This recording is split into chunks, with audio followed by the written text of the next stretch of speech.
Game na ho mga kababayan, umpisahan po natin dito, no? Sa usaping West Philippine Sea, mga bossing. Ay naku po may mga ito yung sinasabi natin na mga totoong mga sundalong kanin. Bakit to? Kung dati ho, sinabi natin si dating Senador Trillanes ay isang sundalong kanin, mga bossing, pero ako, naniniwala ako, no?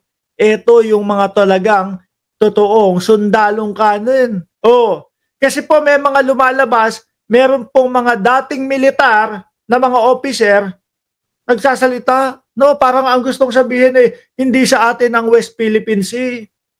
Oh, akalain mo yun mga kababayan, naglingkod sa bayan, ipinagtatanggol ang bayan, at sila din po ang dumidepensa para hindi po manakaw ang ating mga teritoryo, tapos bigla kang makakarinig ng mga ex-military officer na gustong sabihin, hindi sa atin ang West Philippine Sea.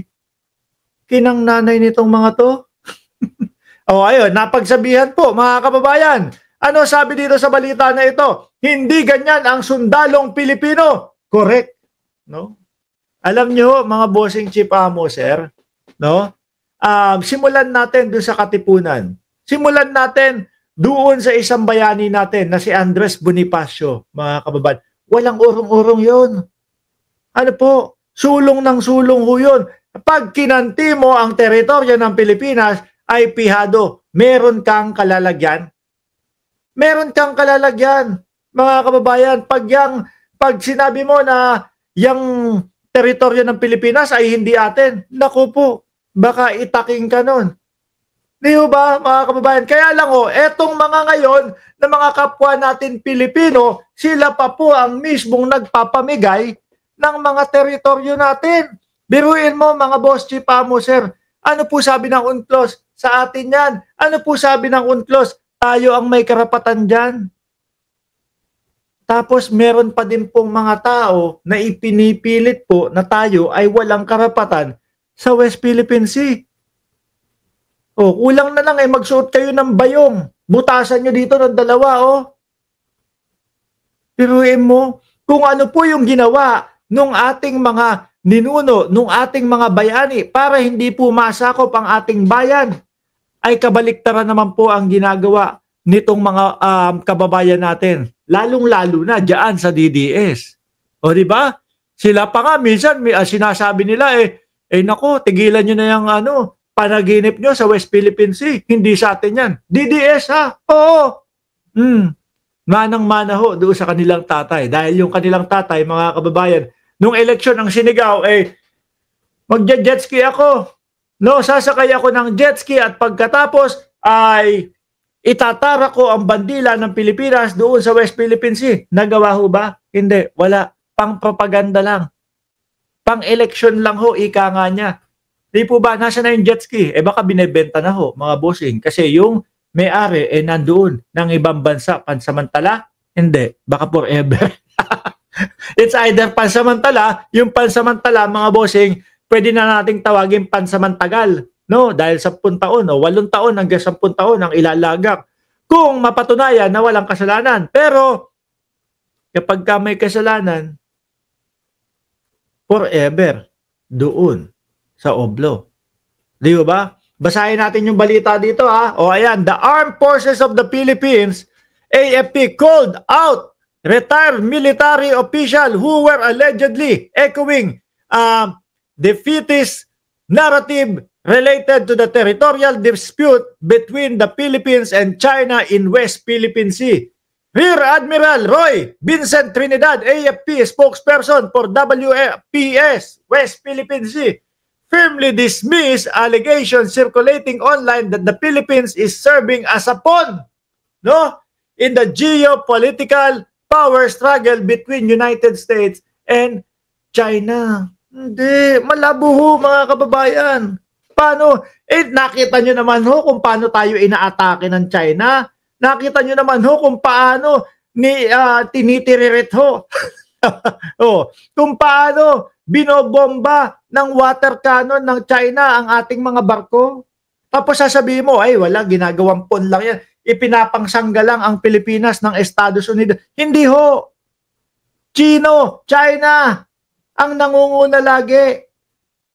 Para para i-water cannon tayo, magdadala tayo ng supply sa BRP Sierra Madre, bobombahin tayo ng tubig. Oh. Magdadala tayo ng supply para doon sa mga kapwa natin Pilipino na nakalagak doon sa BRP Sierra Madre, babanggain yung barko natin. Saan ka pa? Ito na nga lang mga mangingisda natin eh. Manguhuli sila ng mga isda, makukuha, malalaki, masasarap. Kukuhanin ng China. Kukuhanin ng Coast Guard ng China. Papalitan po ng alak at yosi. Ipagtatanggol pa ng dating Pangulong Duterte. Barter daw ho ang tawag doon. Okay, biruin mo yun. Argabyado na yung ating mga mangingisda, siya pa ding pagtatanggol ng ating dating Pangulo.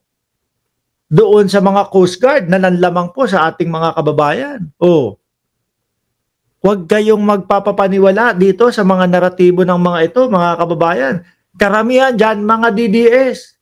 Ano? Dahil ang gusto nilang ipamukha sa inyo na ang ating gobyerno sa pangunguna ni Pangulong Bongbong Marcos ay gustong isuong sa giyera ang ating bayan. Wala pong katotohanan yan, mga boss. Malabo po yan. Imposible ho yan. Dahil kitang-kita na po ng mata sa buong mundo o ng buong mundo kung sino talaga ang nang-aapi at nang bubuli. Ang China. Kaya nga po nandyan Australia, Japan, ano pa? Korea, South Korea, India. Nakasuporta sa atin eh. Pero ang nakakalungkot, mga kababayan, eto pa pong mga kapwa natin Pilipino ang siyang kalaban natin. No? Ilang beses nang inulit na tayo ang may karapatan sa West Philippine Sea.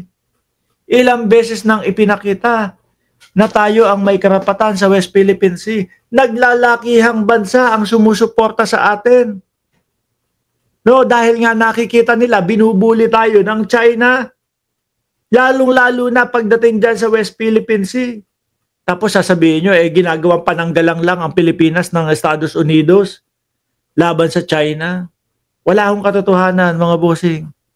Sabi pa, ituloy natin, this statement are defeatist and alarmist, Trinidad said Thursday, July 17. They sent a wrong message, especially to the Filipino people and even to the former men and women of the armed forces who serve under this retired senior officer. Ano ba pangalan nun?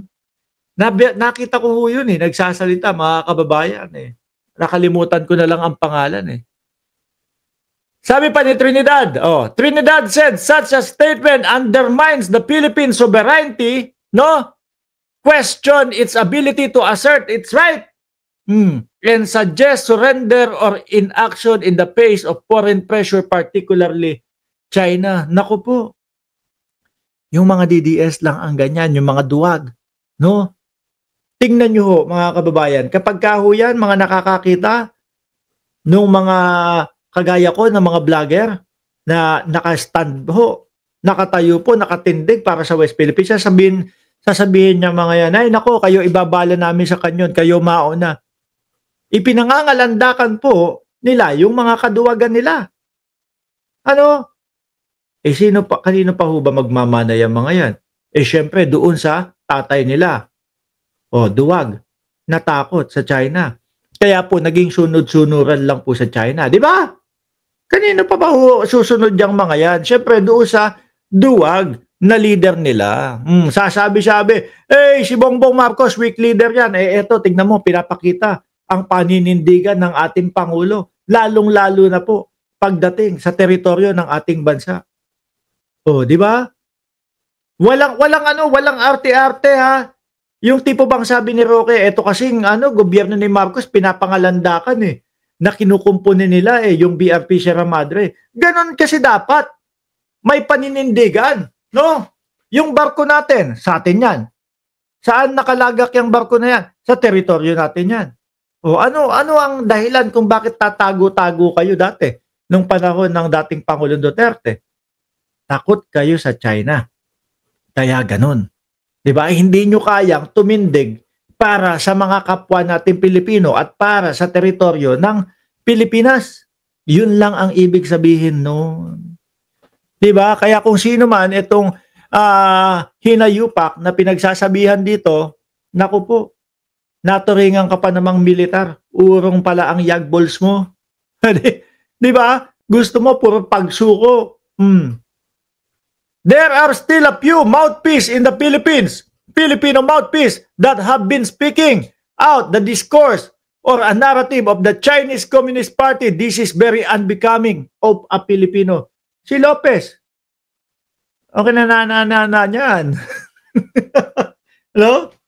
Isa pa din niyang gatong para sa China. Di ba? Ano daw? Nagaan din po, nagwa-water cannon din po ang Pilipinas. Hindi siya pinalagpas. Pinagalitan, no? Opo, fake news po ako. Hanggang sabi ni Paduano, paliwanag mo. Mr. Chair, yung kinakabahan na, gumagano na yung dibdib. Mr. Chair, kada naaalala ko inayupak to si Lopez. Kada naaalala ko yan, mga kababayan, natatawa ako hindi, Mr. Chair, ang water cannon is a facility. Ganun pala pag under pressure, pag kinakabahan na, pati po yung water cannon, pasilidad na ho, mga kababayan. Kayo, na mga duwag sa China, doon na lang kaya kayo tumira. Doon na lang kayo tumira kasi nakakahiya Meron pa kayong kapal ng muka na ipangalandakan na takot kayo sa China. May isang senador tayo dyan, takot sa China.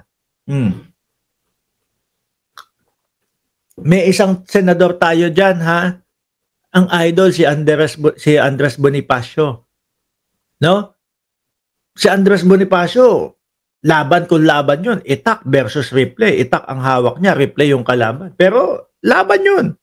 Pero may isa tayong senador dyan. Comment nyo na lang dyan. Di ko nababasahin. Sabi, kulang po yung kagamitan natin. Ano po ang laban natin dyan sa China? Tapos idol, si Andres Bonifacio. Ikaw talaga, hindi ko na babanggitin kung sino yun, mga kababayan. No, baka sa mga oras na ngayon, kumakain at humihimas nung bigote. Kaya hindi ko na babanggitin, mga bossing. Anyway, alisin na natin ito. Nako, laban ni Pacquiao mamaya, kaya kailangan matapos agad tayo.